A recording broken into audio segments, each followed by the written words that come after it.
கோவை தொகுதியில் அதிமுக சார்பில் போட்டியிடும் சிங்கை ராமச்சந்திரனை ஆதரித்து தேமுதிக பொதுச் செயலாளர் பிரேமலதா விஜயகாந்த் சிங்காநல்லூர் பகுதியில் பிரச்சாரம் மேற்கொண்டு வருகிறார். அதன் நிரலை காட்சிகளை பார்க்கலாம்.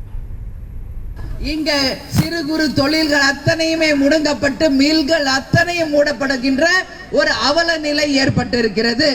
சிறு குறு தொழில்கள் அதிகமாக உள்ள கோவை மாவட்டத்தில் 300% மின்கட்டண உயர்வை ஏற்படுத்திய மத்திய மாநில அரசுகளுக்கு இந்த கூட்டணியின் சார்பாக எங்களுடைய கண்டனத்தை இந்த நேரத்திலே நாங்கள் பதிய வைக்கிறோம்.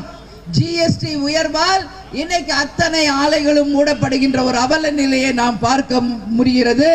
அது மட்டும் இல்ல, இங்கு இருக்கின்ற அனைத்து தொழில்களுமே பாதிக்கப்பட்டிருக்கிறது. அதனாலதான் இங்க எப்ப பார்த்தாலும் நம்ம சிறு குறு தொழிலை சேர்ந்தவர்கள் ஸ்ட்ரைக் பண்றதை நம்ம பார்க்க முடிகிறது.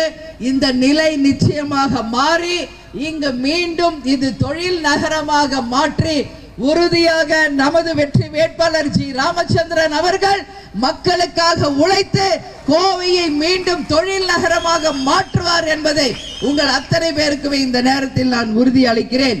இங்க சிங்காநல்லூர் பகுதியில 20 நாட்களுக்கு ஒரு முறைதான் குடி தண்ணீர் வருகிறது. அப்போ இங்க இருக்கின்ற மக்களின் வாழ்வாதாரம் என்ன என்பது ஒரு மிகப்பெரிய கேள்விக்குறி.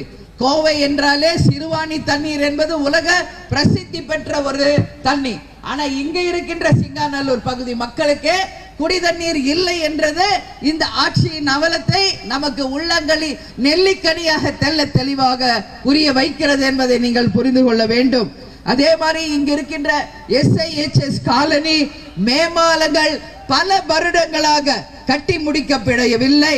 அதே மாதிரி இங்க சூர்யா நகர்ல இருக்கின்ற ரயில்வே கேட் பொதுமக்களுடைய பயன்பாட்டிற்கு நிரந்தரமாக திறந்து இருக்க வேண்டும் என்று மக்கள் கோரிக்கையை முதல் கோரிக்கையாக நமது வெற்றி வேட்பாளர் நிச்சயமாக அந்த கோரிக்கையை நிறைவேற்றி மக்களுக்கான ஒரு நல்ல ஒரு வேட்பாளராக இருப்பார் என்பதை இந்த நேரத்தில் நான் சொல்றேன்.